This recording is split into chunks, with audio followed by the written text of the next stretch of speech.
Films One from the Vault.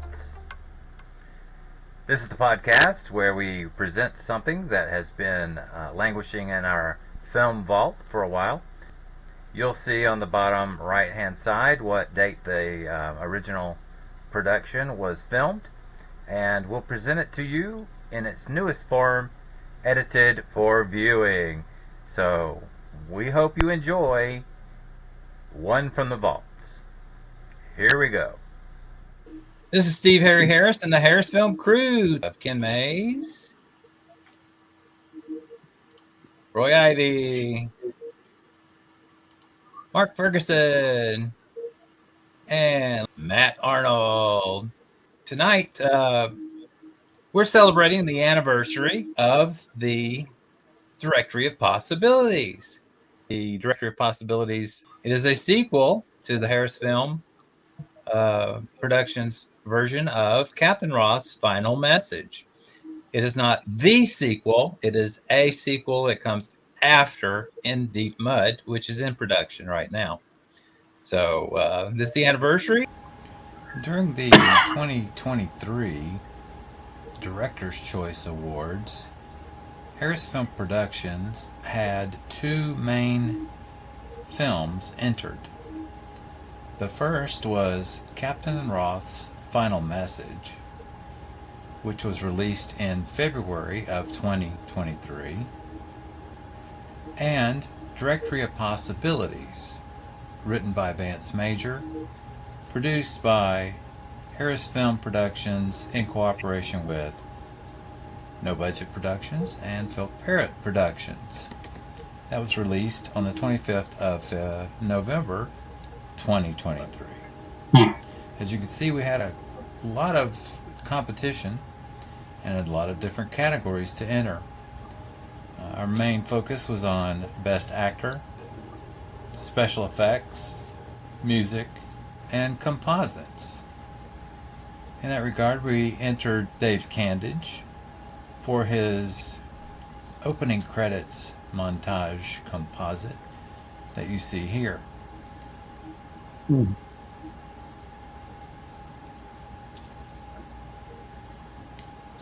These are the photographs of the composite process Dave submitted. As you can see, it's multi-level. Pay attention to the details that change in each picture. You'll notice some of the activities that were composited in at two different angles. And yes, that is a Space 1999 Eagle that flies into the picture, and there's another one on a pad. Beautiful. We did come away with two MVP awards, one for each film. Jeff Barnes for Captain Roth's Final Message. This is as he appeared in Directory of Possibilities. And Steve Harry Harris for Directory of Possibilities, MVP 2023. And this is how he appeared in the Directory of Possibilities. So happy anniversary, everybody. Enjoy the show.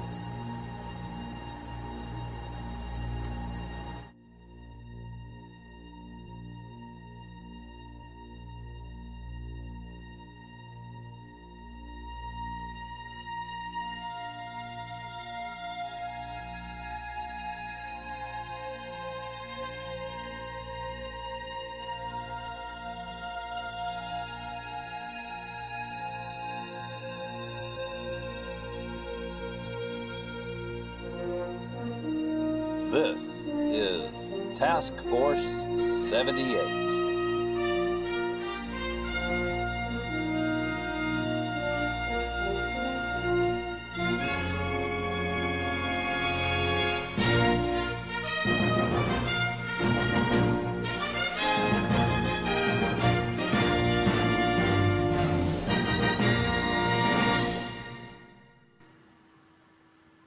Breaking UFP headline news. The Commodore walks out of the trial, free on all charges. Members of the Federation are pondering the question, what stands for accountability? What indeed?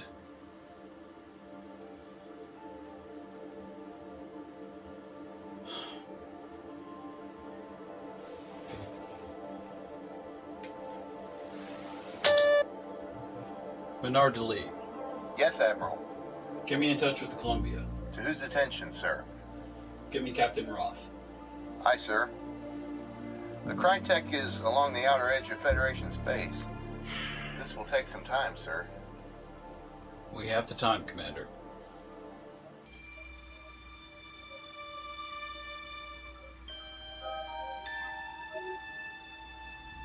A shut. Never mind the things people come up with. I don't get it either. The man is living in his own fantasy world. I gave up on him when he wouldn't shut up about my uniforms. What about your uniform? I'm not going to get into it.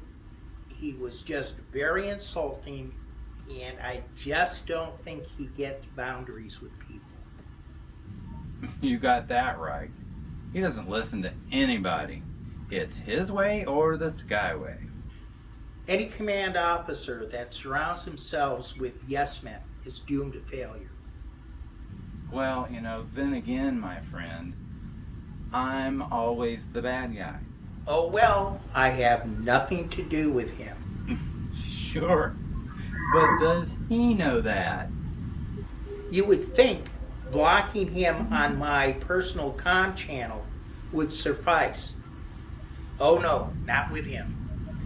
And Dad, he goes to everyone I know and complains about me ignoring him as if he didn't know. If you stop bugging people, they won't have to go to such drastic measures to cut you out of their lives. Exactly. That behavior is clown shoes. He's always playing the victim, and that gets old real fast.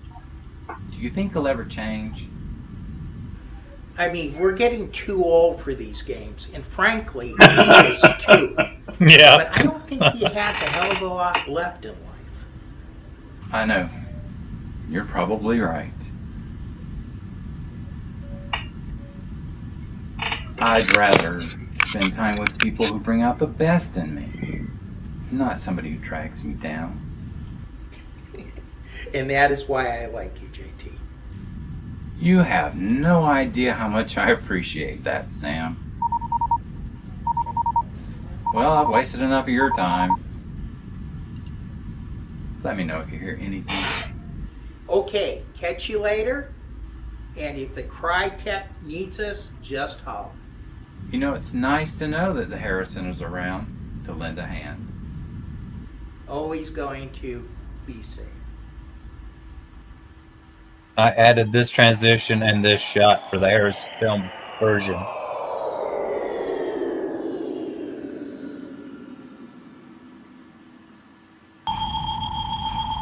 Hey, what's the good word, little buddy? I can't stand when you do that. Why do you think I do it? Isn't that why you keep me around for my witty repartee? Certainly not for your engineering skills. Ooh, that was cold. Ouch. Well, I'm a bit rusty since Pull that knife being out. stationed on Columbia and playing Keystone Cops. But how are you doing? I'm good. You're good. You're good. Well, the other day you were a bit ugly. Mugly. Maybe. Yes. Probably. Most likely. But still feeling good. So. Well, have you heard anything from home? Not really. But being this far out, we wouldn't even hear anything for a while. I do have a friend that said he'd make a call for me. What do you think is going to happen? Yeah, and then the Federation's gonna have to admit one of its highest officers made a mistake. I don't even know if that's something they're willing to do. But it's all a matter of fact. We gave the tribunal detailed, documented facts. We both know that facts can be ignored by those in high places. Well, what if things don't go our way? Should we poke the bear? No. At first I did. But after taking the time and having discussions with Menard, I just sit and watch now. Sit and wait. That's BS, and you know it. Dylan and the Commando kids had to go pull you out of a hellhole. And I agree, but escalation may not be the best way to handle this. Especially if the people aren't even ready to hear it in the first place. Man, the crazies have taken over the asylum. No one feels that more than I do. We must abide by the ideals of the Federation, and when the time comes, we'll be ready to act. Dude, I can't get over the way he treated us. And then he turned on you. I have got to stand for something, because if I don't, I'm going to end up losing myself. And that guy is not worth it. No, he isn't. You're absolutely right. Listen, I don't mean to be rude, JT, but I'm tired, and I want to get my book finished. I want to relax, please. Oh, okay. I still have some tinkering I can do. Yeah, you keep tinkering. By the way, don't stress it. What makes you think I'm stressing? Dude, you are always tinkering when you're stressed. Don't even try to fool me. You know I'm not that dumb. I promise the engines are going to be fine until morning. Well, I guess I'll go call Linda. She's visiting New Salisbury, and we have a lot of catching up to do. See? Way better than tinkering. Anyways, I'm out of here. Have a good one, old friend.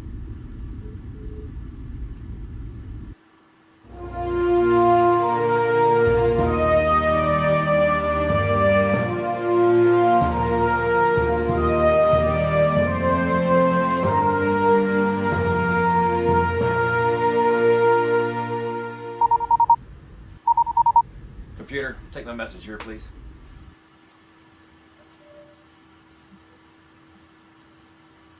That good, huh? Jason,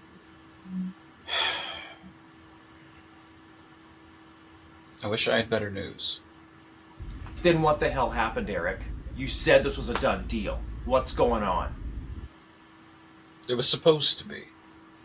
We only went through those channels because you said it was handled. I know. Because this does not seem like it's handled. There is still some psycho out there doing whatever he wants. It looks that way. This guy is nuts, Eric. You don't have to try to convince me. You know how I voted. Anyways, I've given it a lot of thought. And you already know I'm going to take your lead. So what are you going to do now? More importantly, what am I going to do now? Jason, in my opinion, the things Chuck has done can never be fixed. He justifies everything he's done and places the blame on everyone else. This type of person can never be reached. Simply avoided. Oh, okay. You want us to buy time. And somehow you think that that's what works in the real world, right? People like that usually bring themselves down. They don't need our help. Well, I guess it's pretty easy when you're not the one who is held captive under Starfleet's elites, watching it get covered up right under your nose. Don't ever think of him as elite. He's not. He's flawed, fallible. Nothing about him screams elite. And his day will come. Trust me. Focus on you and your crew. I'll follow you on this one, man. You have the experience and the knowledge, and you know what you're talking about. I can't say he won't be a pain. There's no crystal ball here. But if we stick to our ideals, and have faith in each other,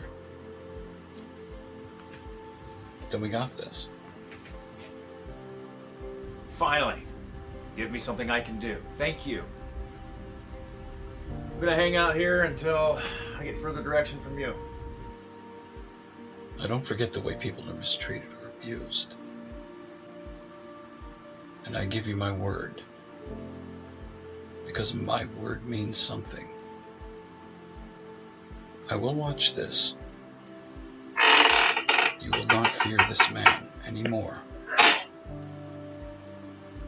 And if he does come for us, then what? Then you will not face him alone. What am I supposed to do if I'm on my own and not on my ship? Well, some of us stand on our own. Together.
What? No after credits?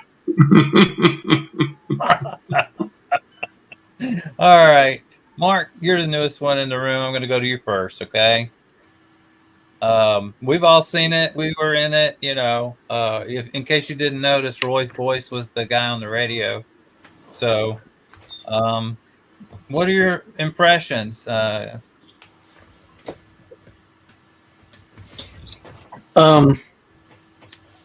Vance, what is his character's name?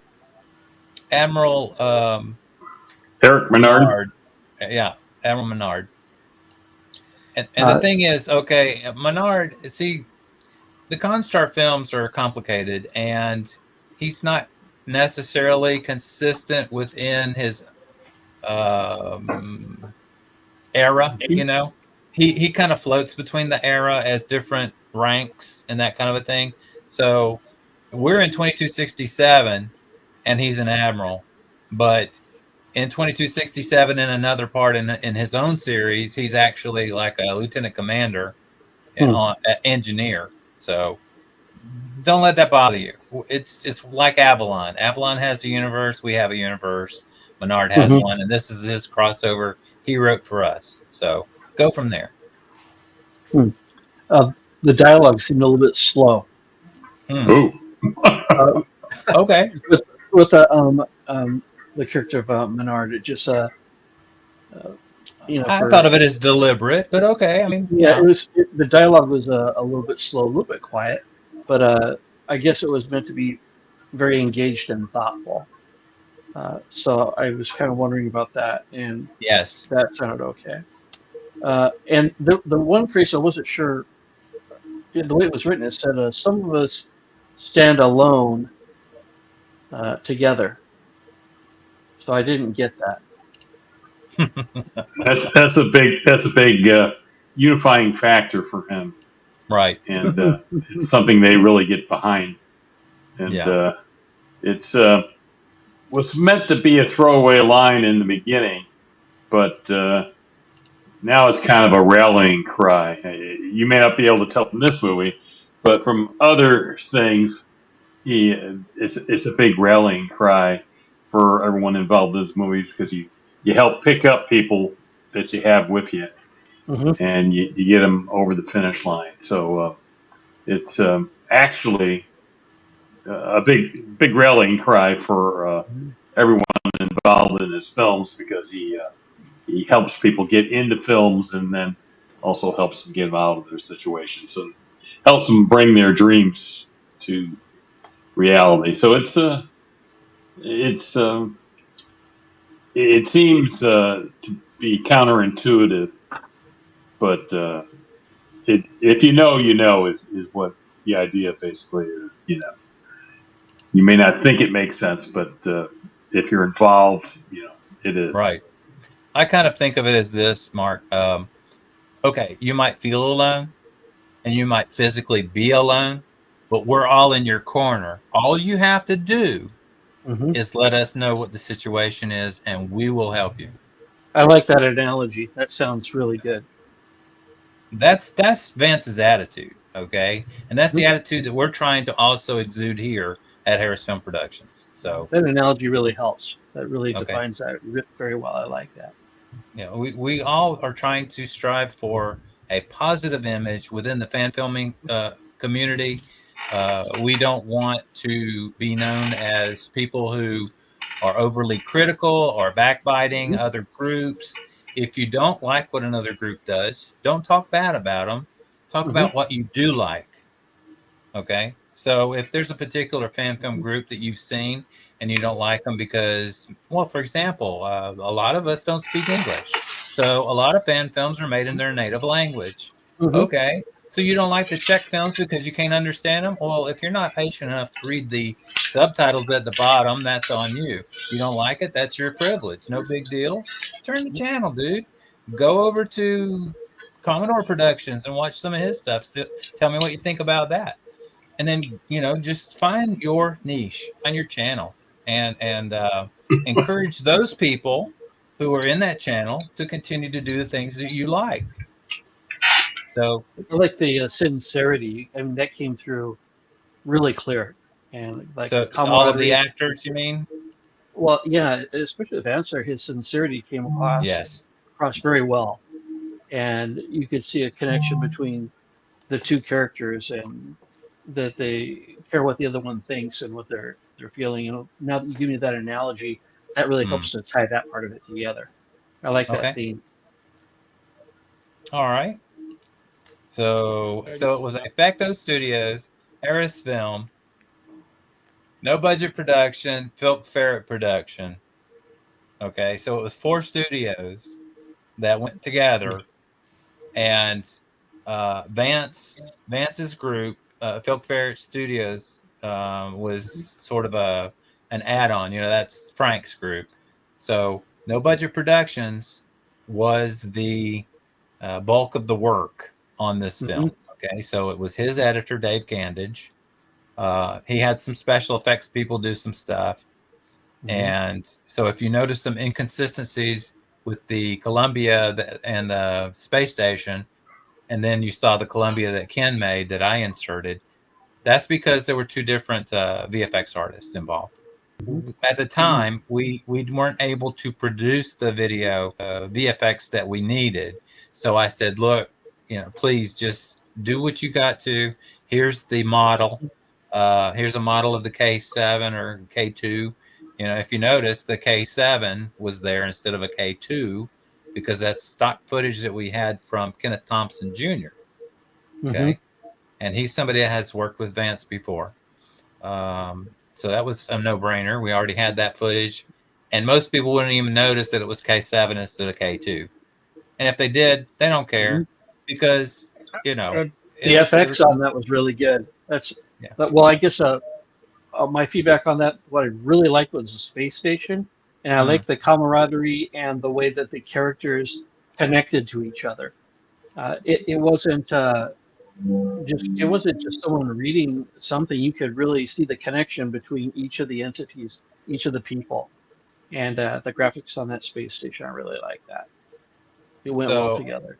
you feel like it was not it was not really acting, it was more like they were actually having the conversation. Yeah, it was. No, okay. It was done well. It went smooth from each person's part, and it was all tied in well together. You could tell that Right. they were on the same page and they understood how the other one felt. Right. So, and that dialogue between them really confirmed that. That was done well. Good. Thank you. So if you had to rate it in the HarrisFilm 1 thumb, 2 thumbs kind of a thing, what would you give it? And don't worry about hurting my feelings. I'm going to give it 2 thumbs up, especially for the graphics and the connection between the characters. Okay. That really made you engaged and want to see and hear what's going on. So that connection I thought was really important. I really like that. And that's the 2 thumbs up. It was well written and everyone connected with each other. Okay. Thank you. All right, Matt. You got anything to say on Directory of Possibilities? I know what the story is really originally based on. The storyline was laid out exactly what was written. And Vance Major, he wrote the script exactly, did a very good job on writing the script, and all the actors did what they do best in it, and they did good. And with the CGI and what made the film, and I give it 2 thumbs up. Okay. Thank you. All right, Roy. How do you feel? I know you were in it. I was in it too. But, I mean, I know you're going to criticize your own performance because you always do. Stop that. All right? Just go from there and tell me what you feel about the rest of the film. How's that? Sure. I think everybody did a good job. Yeah. The announcer was okay, so. It's good to see that we have the future still has social media, or still has news outlets that shares the news in the way it does. I think it's good acting all the way around. Vance writes great dialogue. He writes good stories, but it's really in the dialogue that he really excels.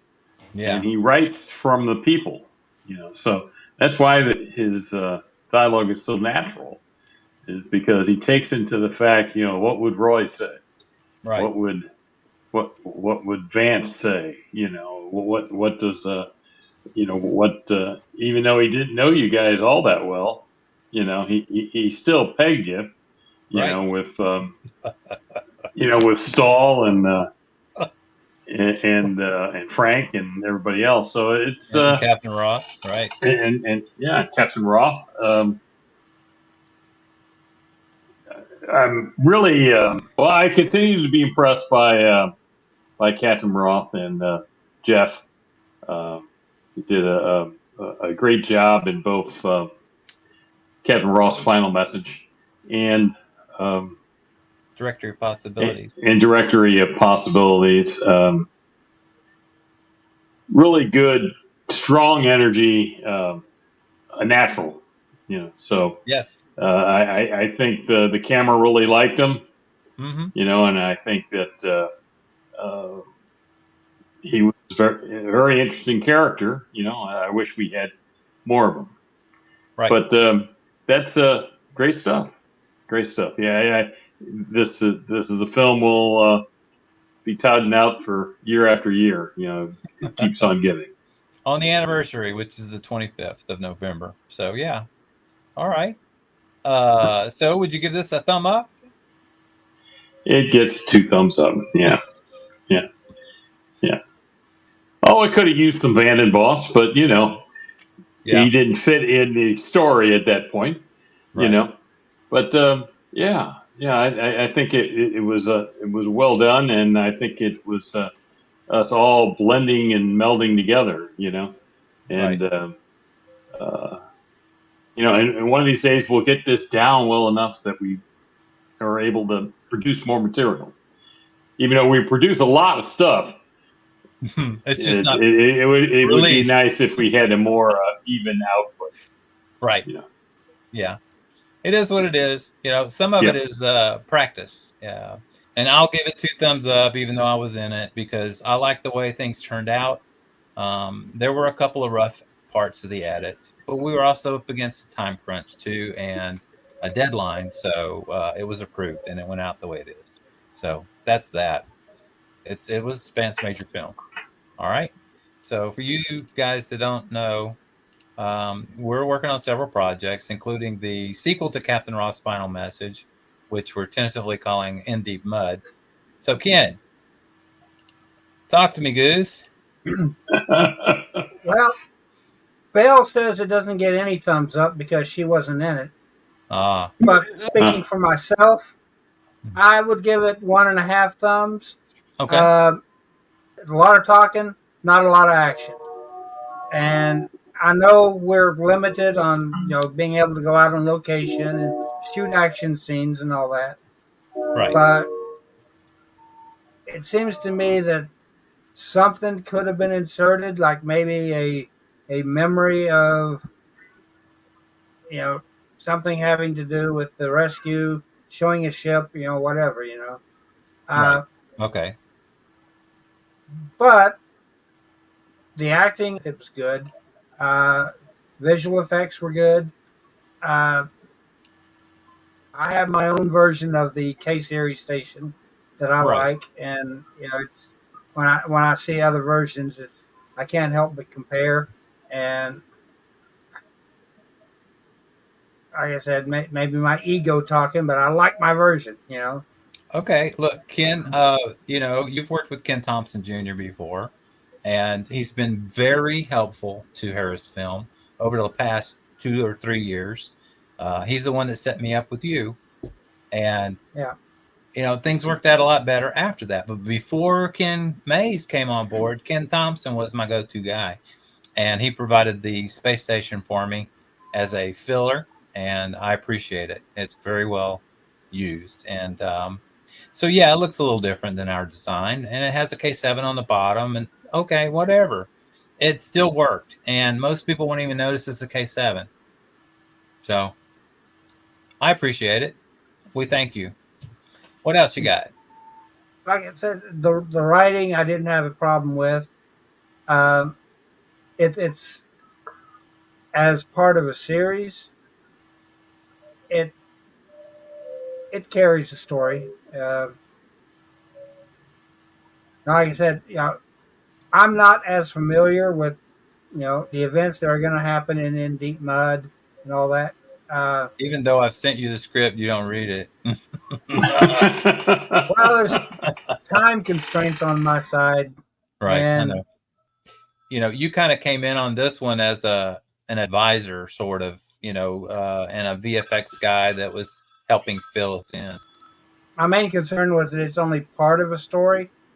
Yes, and that's true. You have to watch the whole series in order to get the complete picture. So watching it as a standalone, people I think would be lost. They'd be like, I don't understand what's going on.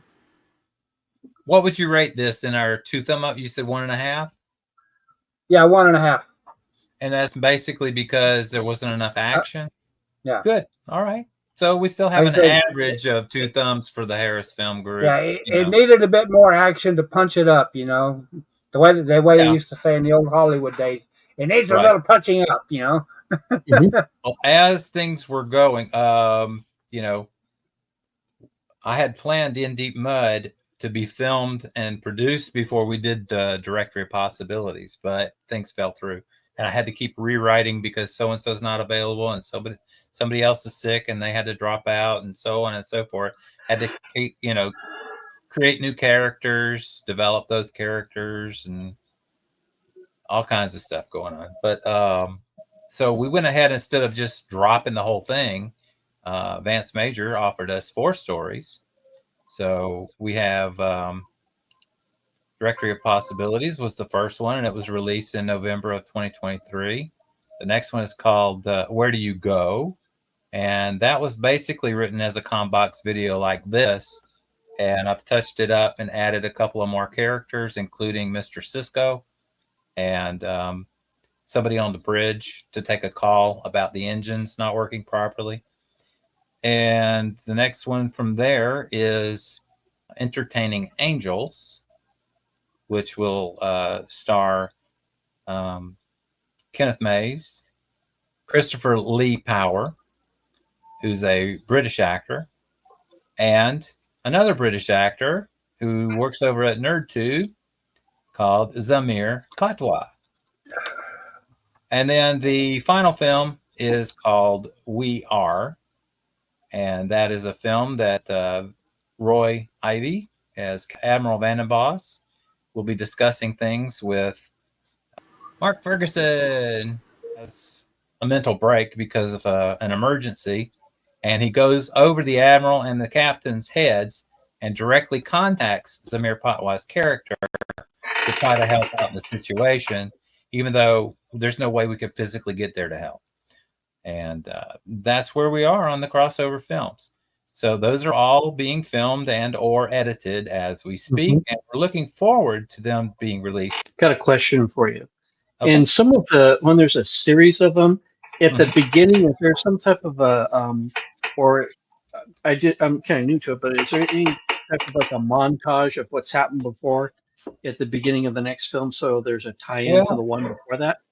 Sort of. Let me hold on a second and let me see if I can find something for you real quick. All right. Previously on. Yeah. Well, I kind of thought about that, and I had developed a previously on kind of a thing.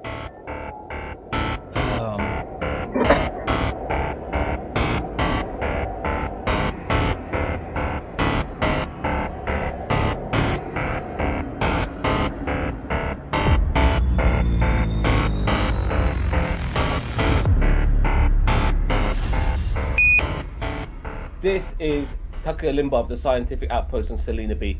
We are experiencing gravimetric disturbances into the space-time continuum and require immediate help. To any starships in the area, please, you've got to help us. Cargo 1, are you getting this distress call? Roger, this is Cargo 1. Confirm all sensors are clear. I'm gonna go check on Tucker. Looks like you have somewhere else to be. Seagull out.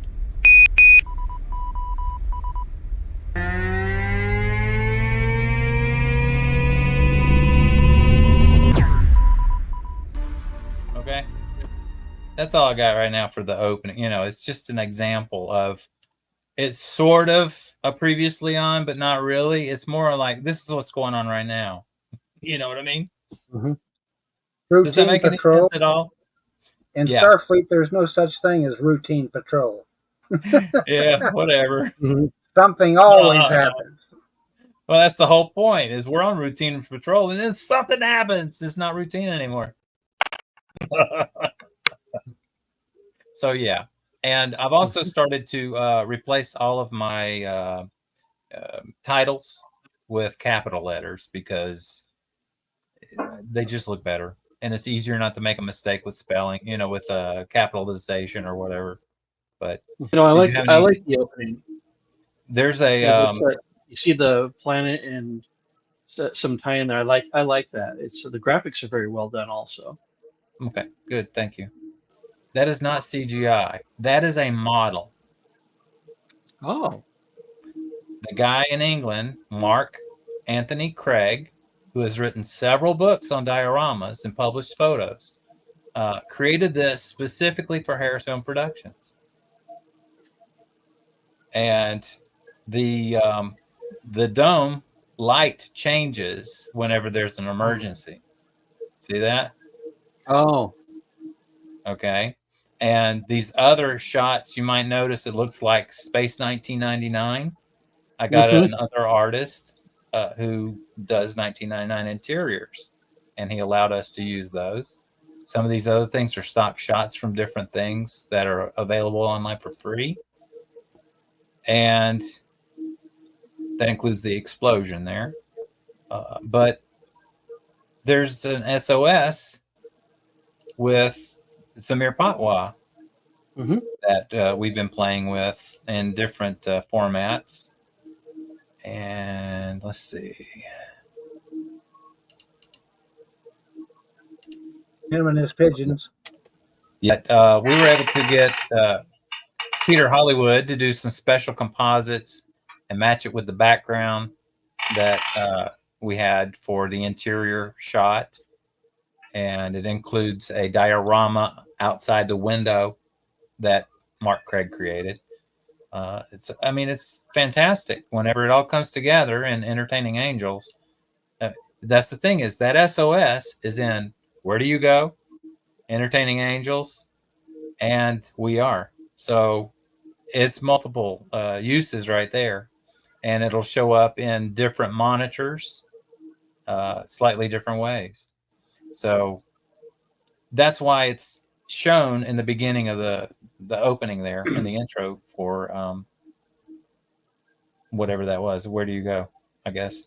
So it's one of those things that ties all of those films together. I'm in the middle of the whole thing right now, and you might be, I might not have been able to express in the video so far what needs to be shown. I just don't know.